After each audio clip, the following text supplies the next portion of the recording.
and second half. Welcome back to American Warrior Radio, right here on the Talk to Me station, AM 1300 WMEL, sponsored by AVET Project. Folks, I hope you enjoyed the first segment of American Warrior Radio where we were talking with Britta Hawkins about the Space Coast Community Law School. Encourage everybody to get signed up for these classes. They're free, our favorite word here. Absolutely. But Glenn, we were during the break talking with Britta, and we realized we should hold her over and drill her on some important information that veterans out here can use. Yeah, absolutely. And first I want to drill her. She was happy to do this, folks. Yeah, absolutely. First I want to mention again that if you're filing a VA disability claim, a service-connected disability claim, you can draw that if you're successful with that claim, and if you're successful with a Social Security disability claim, you can draw both of those with no offset. There is offset in the pension program, but that has to do with non-service-connected disabilities, income, and assets. And there's some things you need to know about when to file for that Social Security disability claim. When you've come to my office and seen one of our experts, including myself, and we've got the claim ball rolling for you, and usually that revolves around getting some more evidence to help us maximize your opportunity, that's the same time you should be going to people like Britta and getting professional help to file your Social Security disability claim, because there's some good hard reasons, because there's rules in play you may not know about, and Britta's prepared to tell us a little about that. Yes, the first and most important thing everybody should know is when they start trying to get the VA benefits, at the same time file a claim with Social Security. File an application. It doesn't hurt. And yeah, they need basically the same kind of information that VA needs, medical records mainly. And the longer you wait, the work credits that you have earned will go away. They will fade away and then will only be available for retirement benefits. So the rule of thumb for Social Security disability insurance benefits is in the last 10 years, did you work 5 of those years full time? So you should not wait first for your VA rating. It doesn't really, yeah, it's sometimes helpful, but it's not absolutely necessary. And you can draw both benefits without offset, like you said. So it's important to get an application going. Absolutely. And for your information, if you run into problems trying to get your claim approved by the VA for service-connected disability, you could easily be over that 5-year rule all by the VA claim process itself, because if you get involved with an appeal, we've got cases going 8 years, 9 years, and unfortunately longer, because they had to go to the court, they've been remanded back to the regional office, back to the BVA, back to the regional office, and it's a horrible situation, and we don't encourage you to get caught up in that. So that's just kind of foot stomp what Britta is saying, to file at the same time you're filing with us. And remember, you may only have a couple of things that you're filing for with us for service-connected disabilities, and you may have 5 other things wrong with you that are not connected back to your service, but you can use all of those for a Social Security disability claim, because they don't have the caveat that it has to be connected back to your military service. Which Right. I think is a good point, Britta. If somebody, let's say, was a jet engine mechanic, and they've got some hearing loss or some ringing in the ears, and they've gone to Glenn's office and filed a claim for VA compensation, that's one thing. But maybe unrelated to his or her active military service, they had a heart attack, and they're laboring, and they're really not able to function in a workplace environment. What advice can you give them? They have their claim filed with the VA. Absolutely. They should get in to see someone like you. Yes, absolutely. We look at all the medical conditions. We don't look out, Social Security doesn't really look outside. We want to know, can this person work? So basically, if you have medical conditions that keep you from working for at least 12 months, that's all we need. That's the benchmark, so 1 year? Well, yes, but you don't have to necessarily wait 1 year to file, because the process is you file an application, about 3 months later you get denied. Then you file within 60 days, you have to file the appeal, right? So now you're asking for Social Security to reconsider. Well, of course they will. 3 months later, they will deny you again. And from that point on, you have again 60 days to ask for hearing with an administrative law judge. So from asking for a hearing with a judge to actually getting the hearing is about a year, maybe a little more. You've already tucked away that year or so. Right. So you are well within. And now, let's say your condition gets so much better, you can go back to work. I can make the case go away. That's okay. You know, my feelings aren't hurt. Nobody's feelings is hurt. But at least I tell my clients that this is their safety net. If nothing gets better, then... Or worsens. If it worsens, then you have it right there. You know, then you have the claim already there. It's already going. We're going to the judge. And the onset date of disability is movable. Whatever you tell Social Security initially doesn't have to be that. I can move it around, whatever I can prove or whatever you can prove or whatever can be proven in the medical records that you were unable to work. And so... Explain that, though. What is this gainful employment? Well, Social Security looks at whether you are capable of substantial gainful activity. And that has a monetary value. It's a little bit more than $1,000. I always tell my clients $1,000 before taxes. That's the cutoff. And if you're above that, even though you may have some major medical problems, if you make more than that, you don't qualify because you're meeting SGA, or substantial gainful activity. So if you are unable to work, that's the main thing. And so you might only be able to work for 2 days out of the week, and the rest of the days is either in doctor's offices for treatment or whatever it is, you know. So you can work a little bit while having a claim filed with Social Security. So there is some working in there.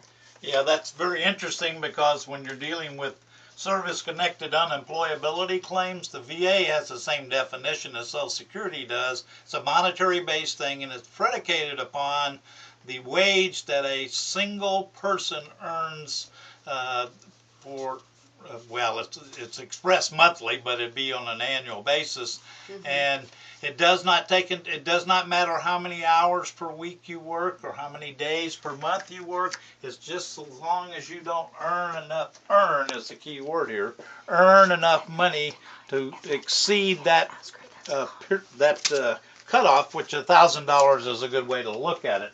And so that's a big similarity between the two. The two are intermingled in the use of evidence, and you may use the same evidence to support claims in both sides. Absolutely, yes. And but the main thing is to remember that you can draw all your Social Security disability and all your VA service-connected disability with no offset. And boy, is there some misinformation out there about that. Absolutely. I see that a lot as well. So, Britta, if a veteran comes to your office and says they'd like some help with their preparation of a claim for Social Security disability benefits, and they maybe don't even have a VA claim, do you advise them? And also, what is the fee structure for your office? Well, Social Security has a rule that all the Social Security representatives, attorneys as well as non-attorneys, are governed by. And the rule says that the attorney gets 25% out of the back pay, but no more than $6,000. So generally, as long as Social Security doesn't make any mistakes, we get paid directly from Social Security. So there is...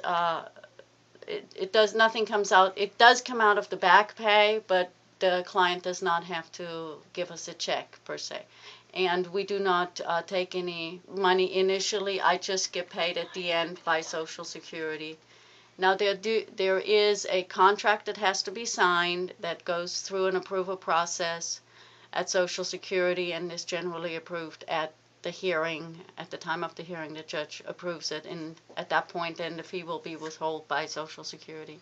Well, and I wanted to mention that timeline again, because you mentioned once the claim's introduced, oftentimes they are denied originally. right? Absolutely, yes. And it really is more for a regular claim. Now, if it's a terminal issue, yeah, then that gets streamlined. That gets supposedly flagged if they catch it right. And a regular claim gets denied initially because Social Security only requested the medical records. Nobody looked at it yet. And so then the second time around, they get some more updates.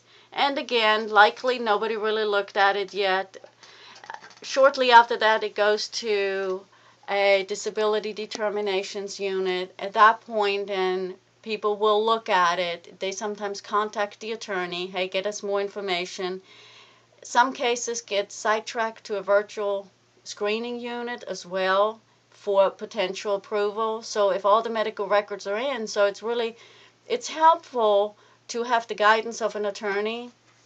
But don't get discouraged because, as a matter No. of course, the denials happen frequently. Absolutely, absolutely. You keep going, you keep fighting. But just as I always say on American Warrior Radio, if you're going to go about trying to file, whether it's Social Security disability or a VA compensation claim, you really need to have credentialed, folks that know what they're talking about, like Glenn on the VA side and Britta on the Social Security side. I can't stress that enough. Well, absolutely. You're just doing yourself such a disservice. The laws are so complex, and the ins and outs of them are only gained by a lot of knowledge and a lot of use and a lot of helping clients and learning it on the ropes, if you will. Doing it yourself is just a bad idea. And I know on the VA side of the house, they're pushing that big. Do the claim yourself, submit it through the internet. Don't do that. No, absolutely. On the Social Security side either. A lot of people, actually a couple of my clients were advised by Social Security personnel, oh, you can do it yourself, I'll help you. And that didn't go well. I have understood. That says it all. Yeah, there it is, folks. I have heard, and I don't know it fact or not, that's why I'm asked this question of you.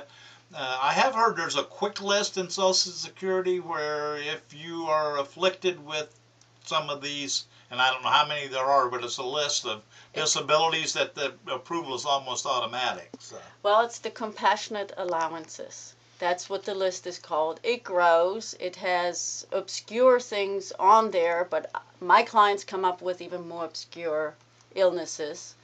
So the list in general is helpful. However, the list is associated also with symptoms and required treatment. So if the doctor doesn't write the proper verbiage down in the medical records, so now you don't really meet the listing. So you still have to go to a hearing, and potentially some judges use medical experts, and the medical experts then read through the medical records and testify at the hearing that, well, even though the proper language wasn't used, the person does meet a listing. So now we have an expert saying, okay, but to get that done quicker, yeah, it's just, I don't know who wrote those compassionate allowances and the listings, but the majority of doctors don't know what to write or don't use the same language that Social Security is looking for. But that's where you come in. You're an advocate for your client, and Absolutely. you make sure that those words or symptoms get noted and included in the whole diagnosis and whether a grant is made. Well, what I do is I prepare each case where I write a brief to the judge, and I give him my argument, basically. I point out here, these are basically the symptoms that we're looking for. I can't change anything, but I just point it out, here with ongoing complaints of whatever it is. And so I try to lead the judge right to a the listing. proper decision. Right. Sure. Good. How can folks get in touch with you again? One more time, the name and number for your law firm. I work at Sinfronia, Telfer, Rita, Faraday, and Anderson. We have offices in Titusville, Cocoa, and Melbourne. Our phone number is area code 321-269-6833. Well done. Anything else, Glenn, for Britta? I just really appreciate you coming and sharing that information, and I hope everybody's listening real careful out there, because you just got a whole bunch of free information that's worth a ton for you concerning Social Security disability. You're going to hear me rant on for a long time about what you need to do for VA disability, but you know, throw away all that street language and all that street advice, because you got it straight from an expert's mouth today. Exactly. The rumor mill, the grapevine, whatever you want to call it, it's going to get you into more trouble than it's worth. So go to Absolutely. the source. Glenn on VA, Britta, and I'm sure you've got other associates in the practice that help you. Absolutely. My most valued assistant is Jamie Batson. She is basically the administrative assistant for the law school. So Awesome. We've been talking with Britta Hawkins. Thank you so much for your time today. We really appreciate it. And for hanging around a little bit longer and talking specifically about veterans and how they can achieve their Social Security Disability Award.